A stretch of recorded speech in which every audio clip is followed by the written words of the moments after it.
Jesus Christ, and we express our gratitude. Lord, may your favor be upon us, especially sa lahat ng mga sasabihin ko, especially sa magiging revelation nyo for this morning. So we thank you, God, Father. We thank you, Holy Spirit. In Jesus' mighty name, this I pray. Amen. Amen. Kamusta po ang mga kapatid ko sa Panginoon? 8 tayo nandirito.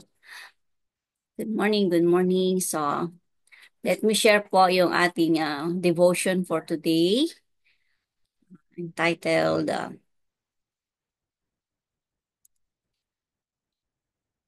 yan. Yan. Kikita na po.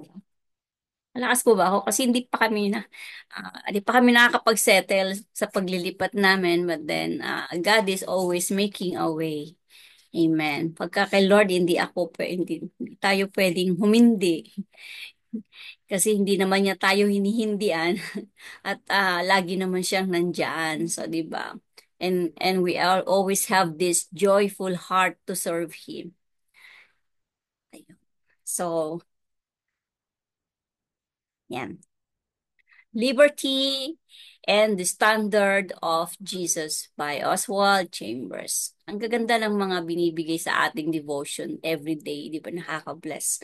So, this title, the devotion for today is taken from the Galatians 5:1. Sabi nga, stand fast, therefore, in the liberty by which Christ has made us free. So, let me read about the devotion and then later on, isasama po natin. Samahan niyo na lang po ako sa pagbabasa. A spiritually minded person will never come to you with the demand, believe this and that.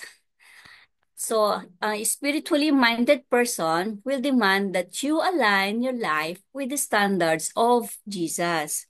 We are not asked to believe the Bible, but to believe the one whom the Bible reveals. Ang sarap pa, ulit-ulitin to. We are not asked to believe the Bible, but to believe the one whom the Bible reveals. Amen. Yan, di ba? So, we are called to present liberty for the conscience of others, not to bring them liberty for their thoughts and opinions. And if we ourselves are free with the liberty of Christ, others will be brought into that same liberty. The liberty that comes from realizing the absolute control and authority of Jesus Christ. Always measure, oops. Always measure your life by the standards of Jesus. Submit yourself to His yoke and His alone. And always be careful never to place a yoke on others that is not of Jesus Christ. It takes God a long time to get us to stop thinking that unless everyone sees things exactly as we do, they must be wrong. And that is never God's view. There is only one true liberty, the liberty of Jesus at work in our conscience, enabling us to do what is right. There is always the reminder, doing what is right. So don't get impatient with others. Remember how God dealt with you, with patience and with gentleness. Ito yung nasa Holy Spirit, diba? Fruit of the Holy Spirit. But never water down the truth of God. Let it have its way and never apologize for it. And Jesus said, go and make disciples from Matthew 28:19. Not make converts to your own thoughts and opinions, justifying your own thoughts. Diba? So, dako tayo sa wisdom from Oswald. The great thing about faith in God is that it keeps a man undisturbed in the midst of disturbance. Ulitin ko po, the great thing about faith in God is that it keeps a man undisturbed in the midst of disturbance. So, to sum up po, ano po ba yung title, ibig sabihin ng title? Liberty and the Standards of Jesus. It refers to the balance between the freedom believers yung have in Christ and the responsibility to live according to His teaching. Lagi na lang tayong nire-remind kung paano tayo mag-obey kay Lord, kung paano tayo sumunod sa kanyang mga teachings, di ba? But then this is very napakasarap pakinggan nito yung meron tayong liberty. Yung 'di ba gustong-gusto natin yung pag sinabing meron tayong sariling freedom. Hindi naman tayo pinilit ni Lord 'di ba? We have the freedom to choose. 'Di ba? But true liberty in Christ is not about doing whatever one pleases, but about being the free being free from sin and legalism while aligning one's life with Jesus' standards of righteousness and love. Being righteous, di ba? Hindi ganun kadali, pero pagka alam nating we are on the right track, we are on the right path, masarap sa pakiramdam natin, masarap sa spiritual life natin because we know that God is with us. And this quote of Oswald Chambers highlights the stabilizing power of faith. When life throws challenges and uncertainties, faith in God provides inner peace and resilience. Diba? It allows a person to remain calm and steadfast, even when external circumstances are chaotic. Instead of being overwhelmed by difficulties, faith fosters trust that there is a greater purpose and guidance beyond immediate struggles.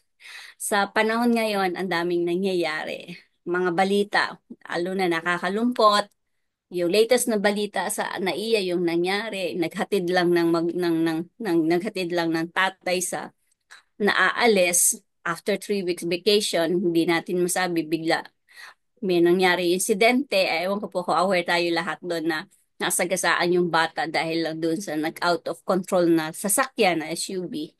Di ba nakakalungkot kasi we don't know talaga kung ano yung magiging future natin. We don't know what will be tomorrow's future natin. So, kailangan tayo naka-ready at kailangan yung faith natin is laging firm and we are always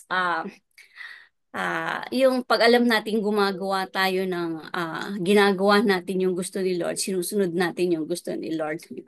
Wala tayong magiging takot kung ano man ang kakaharapin natin sa future.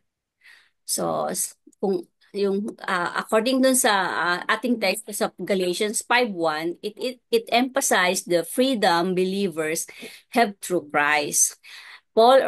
Si Paul ang may gawa noon, Paul urges Christians to stand firm in this liberty and not to return to the bondage of legalism of sin. The verse highlights that Christ's sacrifice grants spiritual freedom, freeing believers from the constraints of the Old Testament law and the burden of trying to earn salvation through works. We cannot say by doing a good works, di ba nga? Instead, faith in Christ allows them to live in grace, guided by the Holy Spirit. Kaya napaka-importante po ng part ng Holy Spirit sa ating spiritual life. So, sa maikli po nating devotion ngayon at alam kong meron tayong na-realize at meron din tayong natutunan. So, whatever circumstances we are facing or kung ano man yung dumarating sa buhay natin, we need to stand firm. Patunayan natin na kahit anong bagyo, kahit anong ulan, kahit anong pangyayari. Christ is with us. Sabi nga, relax ka lang, sagot kita, sabi ni Christ sa atin. So, yung mga hirap na dinaranas natin, yung mga kasakitan o yung mga minsan mga financial problem or kung ano-ano pa mga ganyan. Pansamantala lang yan. Napapansin po natin, di ba, dinadaanan lang natin and then eto nakatayo tayo. Kasi we didn't do it by ourselves. Christ is always with us. Christ is making a way. Christ is Christ always provides. 'Di ba? He's our God, our King, our Lord, our Savior, our healer, our refuge, provider, strength, defender, protector, our peace, our joy, and our all in all. May kopya ako dito eh, kung sino si Jesus. So kapag naiisip natin noon, masarap kasi meron tayong kakampi, meron tayong tinatakbuhan at alam nating hindi niya tayo pinababayaan at hindi niya tayo iniiwan katulad ng pangako niya sa atin. So, as a reflection for our devotion today, would you like to explore or reflect how this verse applies to our daily life? So, diyan po nagtatapos yung ating devotion for this morning. Maikli lang pero alam ko meron pa po tayong time to share our self-reflection or kung ano yung nagrema sa atin this morning about liberty on being in Christ, yung binibigay niyang liberty sa atin. Ano po bang dating nito sa atin, di ba?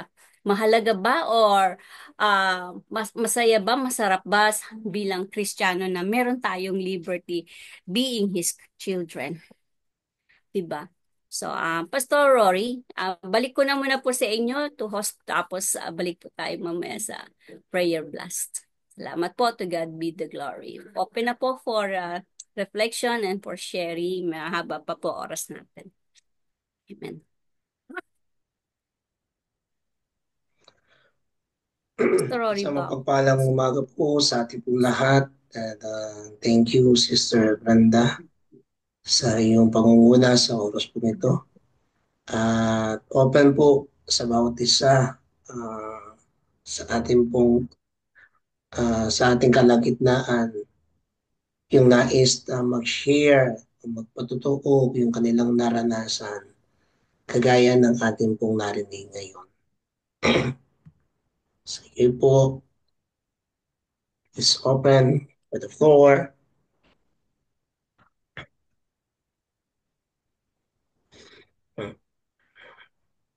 Ano pong sabi?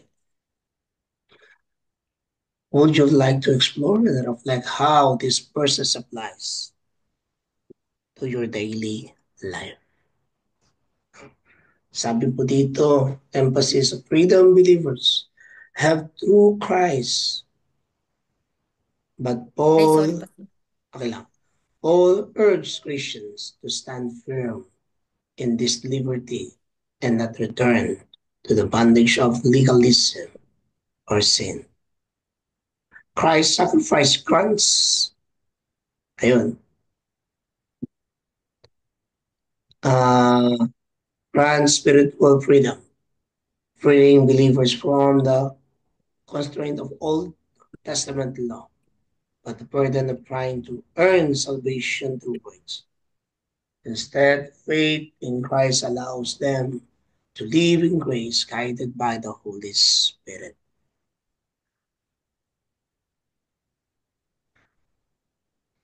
So mga kapatid,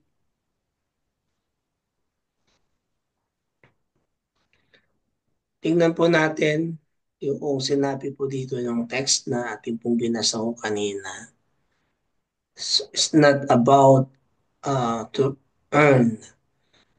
Sister Brenda, pwedeng pakibalik mo kanina, please. Ayan. Thank you. Sabi po, sometimes, or many times, sa mga Christians, uh, they are being burdened and trying to earn their salvation in their works. Constantly, may mga ibang mga mananampalataya na totoo naman, we receive Christ, we accept Christ. But when they receive and accept Christ, they are turning and trying to earn their salvation in their works. Wala hong masama doon po sa paggawa ng uh, mabuti sa loob ng iglesia o ng iglesia. But when we are doing by our own works, without faith, without believing that God do this, can do that, there's something mistake or there is some false on that believing. Why? Because you're trying to get ridden what God or what Jesus did. Sometimes many Christians believing in their own perceptions, in their own belief, but they remove the work of Jesus Christ in their life. Many Christians uh, they are explaining what the scripture says, but the power of Jesus Christ was being not uh, not being show how God, how Jesus, and how the Holy Spirit move, but with His grace, with His love. No? They are believing that Christ is died and rose again, but what Jesus teach and what Jesus show in our life or in the Bible Himself, what being set aside. Truly, that is a working of salvation, but believing in Him, working with Him, yun ang kailangan natin po patuloy na ipanalangin ng bawat pong mga mananampalataya ay maging hindi lamang ho sa naririnig, hindi lamang pong nasasabi o nasasalita, kung hindi talagang maranasan natin yung kanyang gloria, yung kanyang kapangyarihan. Kaya ho, madalas we are in bondage of legalism or sin. Kaya ho nakikita natin, we said that we are free, but we are being, hindi ho natin nakikita at hindi natin napapansin. Parang walang nakikita, wala tayong nakikitang pagbabago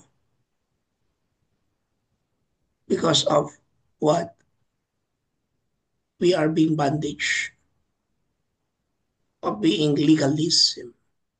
Just like uh, Oswald Chambers said, we are being bondage of sins.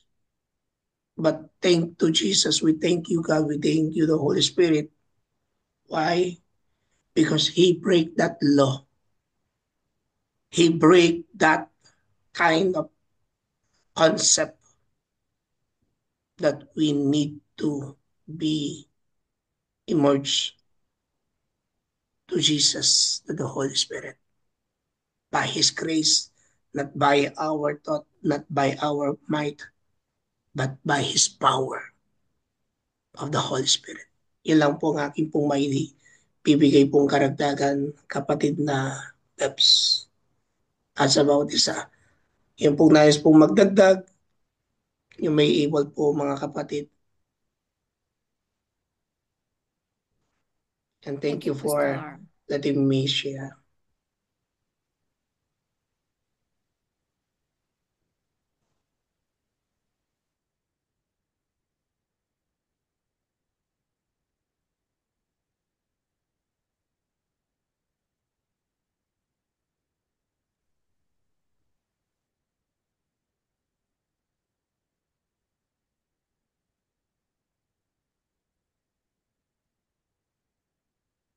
Meron pa po bang gustong magdagdag?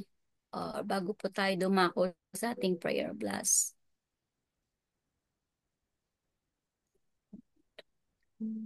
Wala na po.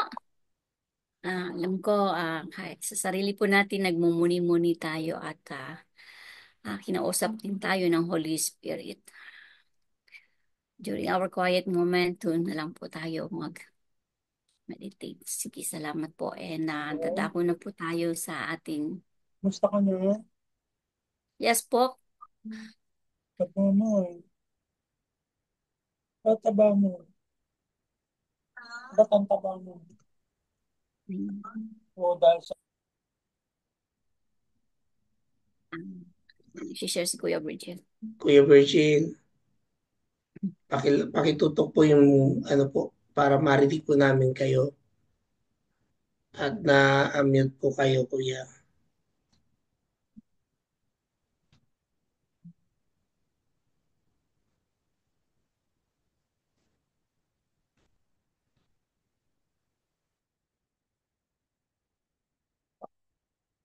So, sige po mga kapatid, ako na po tayo sa highlight ng ating sa Global Daybreak. Ngayon po ay Tuesday. So, lagi po nating pinapaalala na the work of the Holy Spirit sa atin, the work of the fruit of the Holy Spirit, di ba? Yung love, joy, peace, patience, kindness, goodness, gentleness, faithfulness, and self-control. So, sa aking sarili po, laging merong ganyang reminder para yung araw-araw nating pamumuhay is may protection at may guidance ng Holy Spirit. So, ah, yan po ha, yan. Lalakihan ko po rito. Sige, dire-diretso na po tayo. Mga kapatid, bago po tayo dumako sa ating pananalanginan, pwede niyo po ba akong sabayan at banggitin natin ang prayer na ito galing sa Psalms 28:7, appreciating the goodness of God na always running after us, di ba? Let's say, we love you, Lord, we praise you, Lord, and we thank you for everything you've done. Lord, we praise you for Lord, being I our praise you shield, for you being my help, shield, and joy. help, The and Lord, my Lord is my Lord strength, is Lord my Lord, is my my my strength shield. strength and and my My shield. and heart my my My trusts shield, heart in trusts and Him, in my you, and God, He He helps helps and me. it me. My helps. heart My leaps for lips My praise heart joy, Him. leaps My and right with lips for my joy, praise Him. song I praise and with my praise my song Him. heart I lips for praise Him. Amen. my song of faith. Amen. So, lagi po tayo nagpapanalangin na, nagpapalakasan at pati ang mga kapatiran natin na nangangailangan ng panalangin kahit saan man siya dako ng dako ng mundo naroroon, it can pwede siyang maabot ng panalangin natin dahil alam natin ang ating Panginoon ay the most powerful God, and He hears, He makes a way, He sees us, He knows us, and He listens to us. So sa ating prayer for healing in times of sickness, kasama na rin po ang lahat ng aspeto ng buhay. Um, Sama-sama po tayong manalangin sa mga kapatiran natin na nangangailangan ng paghipo ng banal na espiritu para sa ating mga kapatiran. Nandito po ang mga pangalan, pero meron yung sama na rin po natin si Pastor Robert na kasalukuyang ngayon ay on his way para sa kanyang check-up, for a regular check-up na maging normal lahat ng kung ano man yung magiging check-up. At yung mga iba pa po nating mga kapatid na alam na hindi kasama rito, mga kakilala nyo, mga kamag-anak nyo, yung mga dumadaan sa pagdadalamhati, dumadaan sa kalungkutan, dumadaan din sa mga kalagayan na alam nating si Lord lang ang pwedeng tumulong sa kanila. Pwede ko po bang mahiling si Tita Lydia to lead this prayer portion, and then we will pray with you in silent po. Tita Lydia. Sige po, tayo po ay dumulog sa presensya ng ating Panginoon, ang banal na Espiritu, at Lord Jesus, oh Holy Spirit po, Panginoon. Speak to us po, Panginoon, sa aming kalagayan ngayon, sa aming mga kapatid na may karamdaman na dumadaan po sa battle ng illnesses, sickness po, Panginoon. Even, Lord God, sa mental, social, emotional na issue po, Panginoon, sa bawat ah miyembro, sa bawat ah, kasama namin, mga loved ones po, Panginoon. Lord, pati po yung Lord God, yung spiritual na life namin po, Panginoon, na nakikipag-battle din into the spirit realms po, Panginoon. Lord God, we ask, Lord, na the battle is yours po, Panginoon. At sinusuot po namin yung armor of God po, Panginoon, na binigay niyo sa amin, the helmet of salvation, the shield of faith, the Lord God, the sword with your living word po, Panginoon, the belt of truth, at Lord God, pati po yung shoes the gospel of peace, your love, unity po, Panginoon.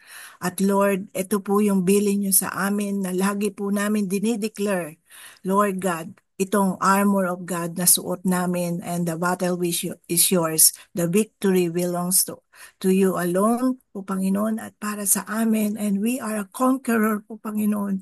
As we speak, Panginoon, healing upon healing, Lord God, para sa aming mga kasama na nandito, mga nakasulat dito, including na Lord God, na Lord God, na may mga karamdaman sa may tumor, cancer po, Panginoon, dumadaan sa chemo, sa mga rehabilitation, sa emotional po, Panginoon, sa Lord God, uh, healing, Lord God. Healing, Lord, supernatural healing from them po, Panginoon, Lord God. For them, strength po, Panginoon, yung mga matataas ang sugar, ang blood pressure po, Panginoon. In Jesus' name po, Panginoon, we command to be normal level po, Panginoon, Lord God. Maraming salamat, pati po yung mga uh, yung rehabilitation po, Panginoon, sa kanilang Lord, sa kanilang mga muscles, sa kanilang recovery, sa kanilang mga ano po, Panginoon, na dumaan sila sa stroke, from stroke, na nagre-recover. Thank you, Father. You are a strength po, Panginoon. Nagbibigay ng strength sa amin, ng inner strength po, Panginoon, Lord God. Lord, salamat po, Panginoon, at dalangin po namin yung aming mga heart na nandito po, Panginoon. Linisin niyo, Lord God. Linisin niyo, kayo po ang mag-operate sa amin po, Panginoon.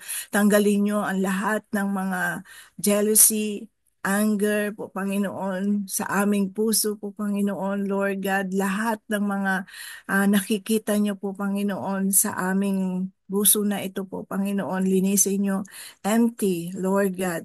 At para, Lord God, i-fill up niyo po, Panginoon, ng bagong, Lord God, yung aming spiritual life na ito, sa aming puso na ito, refresh us po, Panginoon. Even, Lord God, yung dumating, Lord God, sa yung mga naka-experience yung sinasabi kanina sa NAIA, sa STEX po, Panginoon, na dumating po, Panginoon, Lord God, at hindi namin alam kung paano nila, hindi namin alam, Lord God, yung mga sitwasyon na ganito. Lord, kayo po ang mag-comfort. Sabi nga nila, they need, Lord, psychological po, Panginoon. And Lord, they need you, Lord God, right now. They need you, Lord. Kayo po ang siyang mangusap, mag-comfort sa kanila, how they recover in these circumstances po, Panginoon, sa kanilang pamilya po, Panginoon. At Lord, alam po namin na napakasakit sa kanilang Lord, itong journey na ito, pero kayo po ang magbigay ng strength, ng peace, ng calm, Lord God, na siyang nagbibigay sa amin po, Panginoon, Lord, ng Lord, yung understanding din po, Panginoon, sa mga sitwasyon na pinagdaanan, Lord. Lord, paligiran niyo sila po, Panginoon, ng mga tao, Lord God, na mag-comfort, na mangusap sa kanila, Lord, na magbigay ng kalakasan sa kanila sa ganitong sitwasyon po, Panginoon. At yung kanilang loved ones pa, Panginoon, yung nasa ospital po, Panginoon, kayo po ang patuloy na nagpagaling po, Panginoon. We pray for them. We pray for them, for their recovery, for their restoration po, Panginoon. At Lord, salamat po, Panginoon. Kayo po, meron po kaming na natatakbuhan, Lord God, by your wounds, by your stripe, by the cross po, Panginoon. we are healed already po, Panginoon. Pati po yung mga minor na sicknesses, illness na nararamdaman namin po, Panginoon. Especially, Lord God, yung mga senior na hindi po na Lord God, na nakakayanan din yung mga yung init ng panahon po, Panginoon. Lord, protect them po, Panginoon. Protect their health, protect their heart, their situation, their stability po, Panginoon, ng kanilang kalusugan po, Panginoon, Lord God. Sustain at Lord, maraming salamat po, Panginoon. Lord God, kayo po ang siyang daluyan ng aming Lord, yung lakas ng ito, ng strength na ito, yung buhay namin po, Panginoon, ay kayo lamang, sa inyo lamang nanggagaling po, Panginoon. At Lord, saan man kami nandoon, saan man kami dako po, Panginoon, sa bawat bansa na kinalalagyan po namin, Lord God. I-bless nyo, Lord God, ng inyong protection, ng inyong safe, Lord God, ng safety po, Panginoon, Lord, from any works of the enemy po, Panginoon, in Jesus' name, Lord God. Shield us po, Panginoon, in every nation po, Panginoon. Lord Jesus, cover us with your thick blood po, Panginoon, Lord. At dalangin ko po, Panginoon, patuloy po naming pinapanalangin din ng aming bansa po, Panginoon, from recovery of all, Lord God, ng mga lies, deception ng ginagawa ng aming bansa na ito po, Panginoon. At marami pong nakikipag-battle din po, Panginoon, para sa power, sa influence na ito po, Panginoon, Lord God. Lord, sustain us po, Panginoon, ng inyong kagalingan sa amin, yung super power, supernatural healing coming from you po, Panginoon, Lord God. Lord, sabi niyo, Lord, meditate always my word. Meditate always my word to give us healthy, strong po, Panginoon. At Lord, yung courage, yung strength po, Panginoon, ang siyang binibigay niyo sa amin, yung inner peace po, Panginoon, na siyang dadaloy sa amin. Salamat po, Panginoon, sa pagkakataon na to. Lord God, it is done. In Jesus' name, amen. Thank you po. Amen. Tita Liz, thank you. Okay po. Today's Tuesday po sa ating 7 Pillar of Society. Prayer for Nation and Government po tayo nakafocus ngayon. So, ang dami pong nangyayari, hindi lang sa bansang sa Israel, di ba? Ang latest is meron silang pinasabog. Ano ba yun? Basta ang Israel at ang kanilang mga kalaban nilang mga ibang bansa na nagkakagulo pa rin. Sama po natin sa panalangin habang ang Middle East war and mga crisis po. Kawawa yung mga ibang taong nadadamay, especially mga kababayan natin na nasa loob ng mga bansa na nagkakaroon ng kaguluhan. Ah, Sama po natin sila sa panalangin sa USA din. Marami pong mga kababayan na apektado sa mga bagong batas na inilulunsad doon. So, ay panalangin natin sila. Lalo na po sa Pilipinas, ang Philippine-China conflict, patuloy pa rin sila at maraming inihain na mga plano. So, guidance and yung provision at wisdom na manggagaling sa ating Panginoon ang isik nila sa government natin, sa leaders, sa ating presidente, sa kanilang mga challenges, sa everyday na issues, sa mga problema, yung mga struggles ng mga kababayan natin na susunugan, na nawawalan ng mga mahal sa buhay. Yung sa isang iglap, ganun na lang po ang nangyayari na nakakaawa po. Maiisip natin pinagpala pa rin tayo dahil andun ang guidance at protection ng ating amang nasa langit kahit yung mga mahal natin sa buhay malalayo sa atin, tayong mga na nasa iba't ibang parte ng mundo, yung mga kamag-anak natin na iniingatan. So, ang tanging may alay lang natin sa kanila is yung prayer, lalo na po sa Pilipinas na maraming Maraming mga pagsubok, maraming kaguluhan, maraming napopolitika po. So, but then kahit na may mga challenges, let us thank God also yung mga blessings, yung mga answered prayers at yung paggabay niya sa araw-araw na pamumuhay sa ating gobyerno, sa ating bansa. So, can I ask po Ate Flora to lead for this prayer at makikiisa po kami sa panalangin ninyo? Able po ba kayo, Ate Flora?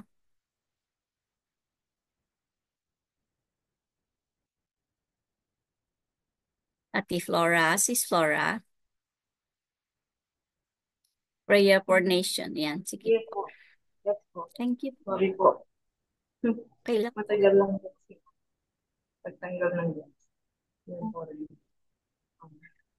Maraming Relax salamat lang. po. Binigyan mo na po kami ulit ng pagkakataon po para magkikonsipon at ipanalangin po ang mga bansa sa buong mundo. Lord, you are the creator of the world. Kaya narito po kami also sa iyo na ang mga nasyon po at dapat ng lalang po na hindi po, O Lord God, gabayan ang bawat pangulo ng bawat nasyon po, Lord God. Nawa, Lord God, ang mga pangulong isang ay hindi ko sila ng tulong pagmumula lamang sa iyo. Over, O Lord God, they can do the nation that you have entrusted to them according to your own wisdom. O Holy Spirit, may you fill each and every one of the leaders of the world, lalo na po, yung sinikilala ng nila na pinisa, tulad ng Amerika po. At gano'n na rin po, Lord God, ang Pangulo ng Israel at ang Pangulo ng Pilipinas at ang China and all that. And even all those, Lord God, in conflict, na God, magsisisa, hindi ang karunungan ng mga state na magkakaroon po ng pagbibigayan, ng pagpapatawaran at kapayapaan po ng mundo. At dahil walang ibang gawain po kundi ito namin. Kaya narito po kami, wala po kaming ibang mas mabuting magawa kundi manalangin po at paghingi po ng tulong na nagmumula po upang Lord God, maibsan ang mga taong ulog dyan hihirapan ng mabiktima lamang. At ganoon na rin po sa parating na eleksyon ng aming bayan. Nawa kami ng Diyos, mga kami po ang isipan ng mga na Lord, give to them the right person whom you have chosen to be institution in the name of Jesus. And we pray that transit people, all of that, will already be positioned, all of that. They will just obey. They will fear you, and they will rule the nation according to your will. Maraming salamat po sa inyong pag-iingat sa bawat nasyon, Lord God. Hindi lang sa Philippines, sa mga leading din po ang magiging natamang nila. At sa pamagitan na ay makilala ang ng Panginoon bilang Panginoon at tagapagligtas sa wala ng Thank you, God, that you are listening to God, the prayer and prayer. And Lord, there's nothing more we can do but thank you and we love you. In Jesus' name, amen. Amen po. Amen. Thank you po, Ate Flora. Thank you, Ate. Welcome po. Okay, so next po, sa Body of Christ, Prayer for Churches, God's Servants, mga leaders, mga ministries, sa atin po as part of the Body of Christ. God has for every one of us, meron po siyang plano, greater plan na inihain at alam po natin na sa everyday life natin, meron siyang laging revelation po. Ano man po yun, let's ask for His provision and let us continue to pray for yung sa kabuuan ng ating mga churches, mga church na kinabibilangan natin, yung mga elders, yung mga leaders. Can I ask po, pati na rin yung mga upcoming mga activities sa mga churches natin sa GMC Philippines, sa globally. So, lahat po, pati yung mga churches natin, nasaan man po tayo, mga ang strength, ang God's yung wisdom pa rin po ni Lord na kung paano tayo mag-stand firm sa ating faith, yung ito yung kalakasan na sa ating pananampalataya. Lagi po nating hingin ang kanyang guidance. Can I ask po Chairman Raboni to lead us for this prayer? Sige po, tayo po'y manalangin. Aming Ama at aming Panginoon, patuloy po kami, Panginoon, dumudulog sa iyo sa umagang ito, na oras na ito na kami, Panginoon, ay nagkakatipon sa platform na ito, Lord God. Salamat po sa pribilehyo, Panginoon, na muli kami, Panginoon, ay makalapit sa iyo sa mga oras na ito.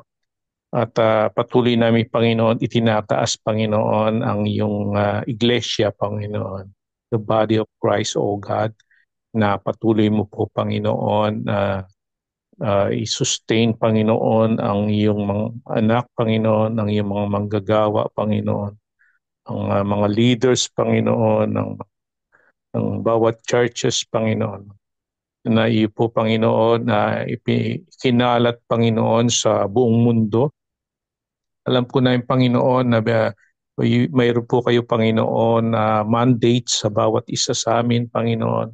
At bilang yung iglesia, Panginoon, dalahin po na yung Panginoon ang yung patuloy, Panginoon, na pagbuhos ng iyong Santong Espiritu, Panginoon, sa bawat isa. Ang pangunguna ng iyong Santong Espiritu sa iyong mga anak, Panginoon, sa anuman dako sila, Panginoon, lalo-lalo na po, Panginoon, ang mga nasa conflict zone, Lord God, o war zone, Panginoon, na mga missionary, Panginoon, sa iba't ibang lugar, Lord.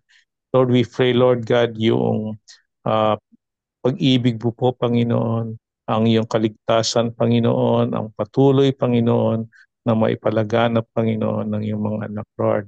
And we pray, O God, your protection upon each and every one of us, Lord, na patuloy mo po, Panginoon, na ginagamit, Panginoon, upang maipalaganap ang iyong salita, Panginoon, sa buong mundo. Lord, dalangin po namin, Panginoon, ang mga gawain, Panginoon, pa na darating, Panginoon, sa mga local churches, sa mga districts, Lord God, mga conferences, Lord God, at sa darating na mga panahon, Lord God, kung saan ang iyong mga anak ay magtitipon-tipon upang ipalaganap, magplano, Panginoon, Lord God, ang patuloy na ang iyong kingdom, Panginoon, ay makilala, Panginoon, ay maipalaganap sa iba't ibang lugar.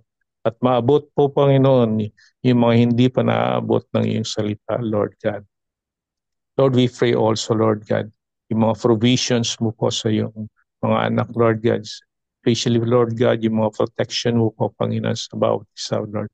Na patuloy, Panginoon, na tinatalaga ang kanilang buhay upang sumunod, Panginoon, sa iyong kalooban, Lord God. Lord, let your Holy Spirit always, Lord, instruct them, Lord God, and guide them, Lord God, sa kanilang gagawin, sasabihin, Panginoon, Lord God, at ang iyong patuloy, Panginoon, protection, Lord God. Angels mo po ang siyang patuloy na mag-ingat, Panginoon, sa iyong mga anak, Lord God. Lord, we thank you, Lord God, at alam po namin, Panginoon, na it's not about us, Lord God, it's about you, Lord God, about your agenda, Lord God, your agenda, O Lord Jesus, ang maisulong po namin, Panginoon, sa buong mundo, Panginoon, Lord God. Thank you, Lord, sa privilege, Lord God, na ipinagkakaloob mo po sa bawat isa sa amin na maging partners po, Panginoon, ng iyong plan, Lord God, grand plan, O God, to save the world, Lord God. Lord, we thank you, Lord, and we glorify your name, O God. At alam po namin, Panginoon, na kayo lamang po, Panginoon, iyong matataas sapagkat ito po ang iyo pinramis, ipinrapisay, Lord God, na every knee will bow and every tongue will confess that you are Lord of all of that. To you alone all the glory, honor, and thanksgiving. In Jesus' mighty name we pray. Amen and amen. Thank you, Chairman.